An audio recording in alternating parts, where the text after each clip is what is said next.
오늘 하나님께서 우리에게 주시는 말씀 봉독합니다. 요한복음 13장 1절에서 7절까지의 말씀입니다. 신약성경 169쪽이 되겠습니다.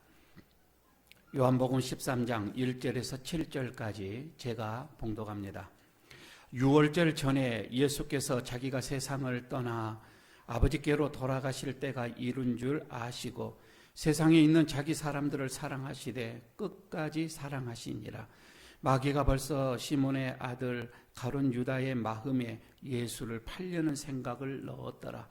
저녁 먹는 중 예수는 아버지께서 모든 것을 자기 손에 맡기신 것과 또 자기가 하나님께로부터 오셨다가 하나님께로 돌아가신 것을 아시고 저녁 잡수시던 자리에서 일어나 겉옷을 벗고 수건을 가져다가 허리에 두르시고 이에 대야에 물을 떠서 제자들의 발을 씻으시고 그 두르신 수건으로 닦기를 시작하여 시몬 베드로에게 이르시되 베드로가 이르되 주여 주께서 내 발을 씻으니까 예수께서 대답하여 이르시되 내가 하는 것을 내가 지금은 알지 못하나 이후에는 알리라. 아멘. 우리 옆에 있는 분들과 인사 한번 나누도록 하겠습니다. 참 잘 오셨습니다. 한번 인사 한번 하십시다. 한 번만 더 인사하십시다. 끝까지 사랑하십시다. 인사 한번 하시기 바랍니다. 예, 끝까지 사랑하십시다.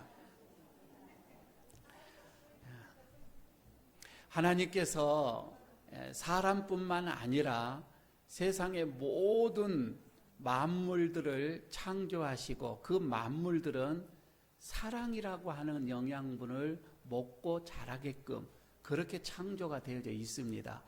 여러분, 우리가 잘 아는 것처럼 미물이다 할지라도 이 꽃 하나도 사랑을 받는 꽃과 사랑을 받지 못하는 꽃은 다릅니다. 우리가 먹는 물 한 컵도 사랑한다 하고 그 물에게 그 말을 하고 마시는 것과 저주하는 물과는 차원이 다릅니다. 하물며 사람인들 어찌하겠습니까? 사랑을 받고 사랑을 하고 살아가는 사람과 사랑이라고 하는 것을 모르고 살아가는 그 사람은 너무나도 많은 차이가 있습니다. 그런데 말이에요, 사람들끼리 이렇게 사랑을 하면은 그 사랑 속에는 여러 가지의 또 색깔이 있더라 이 말입니다. 눈이 시리도록 아름다운 사랑이 있는가 반면에 참으로 천박하기 그지없는 꼴물견의 사랑도 있습니다. 아니요, 모든 이들에게 우리가 내가 사랑을 함으로 인해서 다른 사람이 감동을 받고 감격해하는, 많은 사람들이 감격해하는 그런 사랑이 있는가 반면에 또 많은 사람들이 상처를 입고 아픔을 느끼는 그런 이기주의적인 그런 사랑도 있습니다. 망부석이 되어져서 오랫도록 지구하게 기다리는 그런 사랑도 있지만 하루 저녁, 하룻밤 사이에 끝나는 풋사랑도 있는 것을 우리는 잘 알고 있습니다. 조건 없이, 아무런 조건 없이 그저 주는 그런 사랑도 있는가 반면에 나는 받은 만큼 준다라고 하는 조건부적인 그런 사랑도 있기도 합니다. 여러분은 지금 요즘에 어떤 사랑을 하고 있고 또 어떤 사랑을 받고 있는지 한번 여러분의 마음을 속에 있는 그 사랑을 잠시 색깔을 생각해 보시기를 바랍니다. 오늘 본문 속에서는 예수님께서 예수님의 그 사랑, 하나님의 그 사랑을 두 가지로 뚜렷하게 말씀을 해주고 있는데 오늘 여러분 이 말씀을 들으시고 이후에 있는 영화를 한번 가만히 감상해 보시기를 바랍니다. 어떻게 그 영화 속의 사랑이 어떻게 흘러가고 있는지를 아마 이해를 제가 돕고자 합니다. 먼저 오늘 우리 예수님께서 우리를 사랑하시는, 하나님이 우리를 사랑하시는 것은 끝까지 사랑하는 그 사랑입니다. 그래서 진정한 사랑은 끝까지 사랑하는 거다, 이렇게 말씀을 드리고 싶습니다. 오늘 1절에서 그러잖아요. 예수님께서 6월절 오기 전입니다. 이제 곧 십자가를 지셔야 할 그 상황이 왔는데, 그래서 예수님께서는 자기가 세상을 떠나 이제 아버지께로 돌아가실 때가 이른 줄 아시고 이렇게 하시면서 세상에 있는 자기 사람들을 사랑하되 끝까지 사랑하시느니라.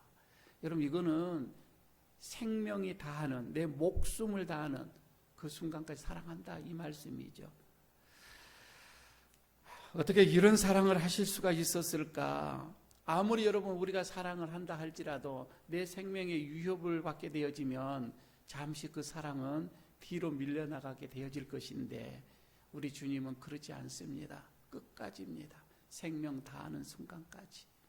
내 목숨을 버려, 이런 말씀이 아니겠습니까? 여러분, 그런데 예수님께서 이렇게 목숨을 바쳐서 우리를 사랑하시는 것이, 그 사랑이 우리가 선해서 그렇게 사랑하는 것은 아니라 이 말입니다. 사랑할 만한 것이 있어서 우리를 사랑해서가 아니라, 사랑은 끝까지 사랑하는 것이 사랑이기 때문에 우리 주님은 그렇게 사랑하신 거예요. 철부지 여러분, 우리 자녀들을 한번 보시기 바랍니다. 부모는 끊임없이 사랑을 하는데, 우리 자녀들은, 철이 들지 않는 자녀들은 어려움이 있고 무슨 문제가 있으면은 잘못된 것을 다 부모에게 돌리는 그런 모습을 봅니다. 과거에 자기 자신에게 그 많은 잘못과 허물들을 부모는 다 덮었습니다. 다 이해했습니다. 다 그것을 부모께서는 없는 것처럼 이렇게 해 주었는데, 그 사랑을 조금이라도 안다면은 자녀들은 부모에게 그렇게 해서는 안 되지요. 부모에게 그렇게 불평을 하고 짜증을 내는 일은 있어서는 안 되겠지요. 그러나 부모는 보십시오. 자녀가 정말 못된 짓을 하고 사람을 죽이면서까지 하면서 감옥에 들어가는 그런 상황이 온다 할지라도 부모의 마음은 그 자녀를 빼내고 싶어 하는 거예요. 논밭을 팔아서라도 자녀를 빼내고 싶어 하는 게, 그게 부모의 사랑입니다. 자녀는 그렇지가 않습니다. 자녀들은요, 조금만 생각을 좀 철이 들어서 생각한다면, 부모가, 내가 이렇게 하면 부모가 이래서는 안 되는데, 내가 좀 더 생각이 짧았구나. 우리 부모가 이렇게 연약하고 이렇게 불쌍하고 이렇게 나를 위해서 헌신하고 희생을 하는 거, 이런 것이 아닌데, 이렇게 생각하는 것이 정상적인데, 아니에요. 자녀들은요, 아직 철이 덜 자녀들은 부모의 사랑은 당연하다고 생각을 합니다. 부모가 자식들에게 희생하는 것은 그건 당연하게 받아들이는 거예요. 부모는 희생하는 것이다 생각하는 것이죠. 자녀를 위해서 죽도록 고생하는 것이라 그렇게 그냥 생각하는 거예요. 자녀들의 생각은 그렇습니다. 그러나 나중에 철이 들어서 그런 자신의 태도가 얼마나 후회하는지 나중에 알게 되지요. 그런데 그때는 부모가 없단 말이에요. 그때는 부모가 자기 곁에 없습니다. 그래서 인생을 살면서 가장 죄스러운 모습이 뭐냐면, 자기 자신만 생각하는 거예요. 그것처럼 죄스러운 것이 없는 거이죠. 그러나 오늘 성경은 얘기합니다. 예수님은 얘기합니다. 그것과 관계없이, 자녀들이 부모를 어떻게 생각하고 관계없이 사랑을 하되 끝까지 사랑하라, 이 말입니다. 예수님이 우리를 그렇게 사랑하셨다, 이 말입니다. 여러분, 그래서 사랑은 오래 참는 것, 이렇게 얘기를 하잖아요. 사랑은 오래 참는 것입니다. 중도에 포기하는 사랑은 진짜 사랑이 아닙니다. 부모는 여러분, 자녀가 잘 될 때만 사랑합니까? 그런 것이 아니잖아요. 잘못되어져도 곁길로 가서 방탕한 그런 삶을 산다 할지라도, 이 말입니다. 그가 실패하여서 공경에 처했다 할지라도, 심지어는 그가 정말 감옥에 들어가서 못된 짓을 해서 감옥에 들어가 앉아 있다 할지라도 부모는 변함없이 사랑하는 것입니다. 끝까지 사랑한다, 이 말입니다. 부모가 자녀를 낳았을 때 가슴에 품고 얼마나 사랑했어요. 얼마나 사랑스러웠어요. 여러분, 그 마음이 변하지 않아야 돼요. 내가 늙어 죽어서 죽을 때에도 가슴에 자녀를 품고 기도하며 죽어야 돼요. 이게 부모의 사랑이다, 이 말입니다. 끝까지 사랑하는 거다, 이 말입니다. 그래서 이런 얘기가 있어요. 인생은 가도 예술은 남는다. 아니요, 한 걸음 더 갑니다. 예술은 가도 사랑은 남는다, 이 말입니다. 사랑은 남는 거예요. 변하지 않는 끝까지 사랑을 할 때에 그 영향력은 이제 사랑만큼 커져가는 것입니다. 부모의 이 사랑은 하나님의 사랑이라고 얘기를 합니다. 그래서 하나님께서는 이 부모들에게 자녀의 사랑은 이렇게 하는 거야 라고 하면서 예수님이 친히 우리에게 오늘 본문 속에서 보여주고 있는 것이잖아요. 사실 예수님 보십시오. 제자들을 사랑함에 있어서 얼마나 사랑했습니까? 그 제자가 자기를 배반하여서 은 30에 파는 그런 가룟 유다도 끝까지 사랑하는 것입니다. 그 변덕심이 하루에 몇 번씩 변하는, 기분에 따라 변하는 그 수제자라고 하는 이 베드로 보십시오. 주님을 위해서 내가 목숨을 걸고 있습니다. 그렇게 혼장담을 하면서도 나는 예수를 모른다 부인을 하고 저주까지 하는 그런 베드로, 끝까지 사랑하는 우리 예수님입니다. 3년 동안 그렇게 양육을 하고 제자 훈련을 시키면서도 결정적인 순간에는 예수님을 버리고 떠나서 자기의 고향으로 옛 직업으로 돌아가는 그 제자들, 또 예수님을 꾸역꾸역 찾아갑니다. 그리고 다시금 또 새 사명을 허락하시는 우리 예수님, 끝까지 사랑하는 모습입니다. 우리 부모들에게 그럽니다. 자녀 사랑은 이렇게 하는 거야. 끝까지 사랑하는 거라고 보여줍니다. 여러분, 우리가 믿음이 철들고 성숙해지면 이런 하나님의 무조건적인 사랑은 깨달을 때가 옵니다. 바로 이거이지요. 우리 자녀 변화되게 하는 것은 다른 게 없습니다. 사랑뿐입니다. 끝까지 사랑하는 것. 이게 사람을 변화시키는 거예요. 자녀가 결국은 돌아옵니다. 두 번째, 오늘 예수님께서 또 사랑하는 모습을 보여주는데 이거는 겸손한 사랑입니다. 끝까지 사랑을 하되 거기에는 겸손함이 있어야 한다고 하는 것이지요. 예수님께서 제자들의 발을 씻는 모습입니다. 그래서 오늘 4절, 5절에 보면 그런 말씀이 나오잖아요. 저녁 잡수시던 자리에서 일어나 겉옷을 벗고 수건을 가져다가 허리에 두르고, 그리고 나서 5절에 이에 대하여 물을 떠서 제자들의 발을 씻기시고 그 두르신 수건으로 닦기를 시작합니다. 여러분, 여기서요 그냥 단순하게 스승이 제자의 발을 씻는다라고 생각하지 마시고, 지금 예수님께서는 우리가 잘 아는 것처럼 하나님이셔요. 그는 근본 하나님의 본체시에요. 그러나 가장 낮은 그 하나님이 창조한 그 인간의 모습으로 내려오신 거예요. 그리고 그 낮고 천한 사람의 발을 지금 씻으신 거예요. 그 지구하게 높으신 하나님 신께서 자기가 만든 사람의 발을 씻는 이 장면, 여러분, 이것은 겸손이라 이 말입니다. 사랑은 이렇게 하는 것이다 이 말이에요. 더럽고 냄새나고 이렇게 취한 남의 발을 씻는 것, 여러분, 이것은요 인간적인 관점으로 보게 되면 수치심입니다. 그러나 여러분, 이 교만이 수치심을 느낄 때에 겸손은 거기서 영광을 느끼게 되어집니다. 우리의 주님은 바로 그렇습니다. 제자를 이렇게 사랑하시되 끝까지 사랑을 하시고 그 다음에 겸손까지 사랑하셨다. 발을 씻는 것은 무릎을 꿇는 것. 그 앞에 다소곤이 무릎을 꿇는 것입니다. 어찌 신이 인간 앞에서 무릎을 꿇을 수가 있어요? 이건 겸손 아니고는 할 수가 없는 일입니다. 여러분, 우리가 자녀를 사랑하되 이렇게 사랑할 수가 있겠습니까? 겸손히 사랑할 수가 있겠습니까? 자녀뿐만 아닌 다른 사람들을 사랑하되 이렇게 사랑할 수가 있겠어요? 우리는 사랑을 하되 억압적인 사랑을 하는 게 많습니다. 자녀를 사랑하도 억압적으로 사랑하지요. 그리고 과시적인 사랑을 많이 합니다. 나는 이렇게 사랑한다라고 하는 그런 과시적인 사랑. 아니, 또한 대리 만족의 사랑을 하지요. 내가 그렇게 사랑을 못 받았고 또 못했기 때문에 너는 하면서 대리적으로 만족을 느끼면서 사랑을 하는 이런 경우를 많이 합니다. 그러나 여러분, 사랑은 오늘 얘기합니다. 겸손이라고 얘기합니다. 사랑은 겸손입니다. 무릎을 꿇고 허리에 수건을 두르고 냄새난 그 발을 씻는 그 사랑. 여러분, 이게 진짜 사랑이라 이렇게 말씀을 합니다. 우리 자녀들, 여러분, 우리가 자녀를 사랑하되 저는 좀 이런 사랑이 있었으면 좋겠고요. 교회에서도 우리가 형제들을 사랑하되 이런 마음으로, 겸손한 마음으로 사랑할 수만 있다면 이게 천국이 아니겠는가, 이게 예수님의 사랑이 아니겠는가 싶습니다. 여기 하나님의 사랑을 사람들이 발견합니다. 우리가 지구하게 끝까지 겸손한 그 사랑을 할 때에 사람들이 하나님의 사랑을 느끼게 되어지는 것입니다.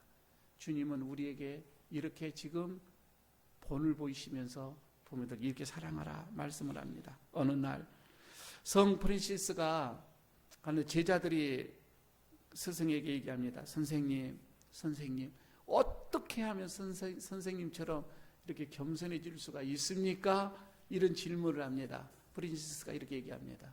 빤히 제자들을 쳐다보면서 대답하나, 하나님을 한 번만 진실되게 쳐다보게, 그러면 교만해질 수가 없네, 이런 대답을 합니다. 여러분, 그렇지요. 우리가 예수님을 한 번만이라도 진실되게 바라볼 수만 있다면, 하나님의, 예수님의 그 사랑, 그 깊으신 사랑을 한 번만 깊게 우리가 생각을 하고 내 자신을 바라보게 된다면, 내 안에 이런 이기적인 사랑, 내 안에 이런 유선적인 사랑, 내 안에 이런 교만적인 사랑은 자리 잡을 수가 없는 거예요. 12 제자 중에 한 사람 요한, 마지막 만찬에서 예수님의 그 품에 고개를 기댔던 그 요한 있잖아요. 그 요한의 얘기입니다. 다른 제자들은 다 순교를 했는데 요한만큼은 순교하지 않고 지금 명대로 다 사셨습니다. 노안으로 돌아가셨죠. 그리고 하늘나라에 갔었는데 그가 순교하지 않으려고 해서인 게 아니라 죽일 수가 없었던 거예요. 그때 당시에 로마 황제가 신이었죠. 로마의 황제를 신으로 섬겨야 하는 그때에 이 요한은 나는 그럴 수가 없다, 오직 예수 한 분만을 신으로 섬겼습니다. 죽이고자 하는데 죽일 수가 없어서 반모라는 섬으로 보내버렸죠. 그 반모라는 섬은 사람이 살 수 없는 척박한 곳입니다. 낮과 밤의 기온차가 너무 심합니다. 도저히 거기는 사람이 살 수 없는 것, 그래서 죽음의 섬으로 그를 내보내버린 거이죠. 그런데 거기에서도 그는 하나님의 사랑을 체험하고 살아납니다. 다시 또 돌아와요. 제자들이 그때에 곧 쓰러져가는, 제대로 걷기도 힘든 그 노사도에게 제자들이 한 말씀 해 주십시오. 그때의 제자들을 많이 쳐다보면서 한 말씀합니다. 서로 사랑하라. 서로 사랑하십시오. 근데 제자들은 너무 궁금한 게 많거든요. 그 반모라는 섬에서 어떻게 살아나왔는지, 하나님을 어떻게 만났는지, 거기서 무슨 일이 있었는지 스승님 한 말씀만 해 주십시오. 그때 이렇게 얘기합니다. 서로 사랑하십시오. 제자를 3번 얘기합니다. 이것 말고요, 우리가 듣고 싶어하는 것이 너무 많습니다. 예수님이 뭐라고 하셨던가요? 어떠한 사건이 있었습니까? 궁금한 게 너무 많은 거거든요. 그때 요한이 3번째 대답을 합니다. 서로 사랑하십시오. 그 말밖에 안 했습니다. 아마 사랑 안에 모든 것이 다 있는 줄로 압니다. 우리가 여러분 하나님 앞에 섰을 때에 아무것도 기억된 것이 없으되 하나 있다고 한다면 신실한 겸손한 사랑일 것입니다. 사랑만큼은 기억될 것입니다. 여러분, 일이 잘 된다고 해서 마음 높이지 마십시오. 그리고 일이 잘 안 된다고 해서, 어렵다고 해서 마음 또 비관할 필요가 없습니다. 중요한 것은 내가 하나님 앞에 어떠한 모습으로 서느냐, 이 말이에요. 나의 여러분 부족한 모습으로 하나님 앞에 섰을 때에 나는 하나님 내놓을 것이 없어서 여러분 걱정하고, 여러분 여기에서 여러분 우리가 또 근심하고, 여러분 그럴 필요 없습니다. 나 아무것 잘난 것 없어도, 나 아무것 가진 것 없어도 하나님을 향한, 하나님이 우리를 끝까지 사랑하셨기에 여러분 우리도 그 사랑 가지고 주님 앞에 서는 것입니다. 오늘 여러분 이 말씀을 품고 하나 좀 어렵다고 해서 하나님의 사랑이 의심스럽다고, 하나님의 정의가 이 땅에 없다라고 여러분 불평하지 마십시오. 하나님의 사랑은 그대로 있습니다. 하나님의 정의는 그대로 계십니다. 사람이 사랑이 없고 정의가 없어서 문제지, 사람이 문제지 하나님은 그대로 계신 거예요. 하나님의 사랑 의심하지 마시기를 바랍니다. 그리고 우리 그 사랑 받고 여기까지 왔으니 여러분 우리도 남은 삶을 할 수 있는 대로 주님을 위하여 이웃을 위하여 사랑을 하시되 끝까지 하시기를 바랍니다. 그리고 사랑을 하시되 겸손한 사랑을 하시기를 바랍니다. 오늘 이 말씀을 가지고 영화를 이제 한번 보시기를 바랍니다. 사랑이라는 것이 어떠한 건가를 손수건도 준비를 해 놓으시고 보시기를 이렇게 기다리시기를 바랍니다. 기도하겠습니다.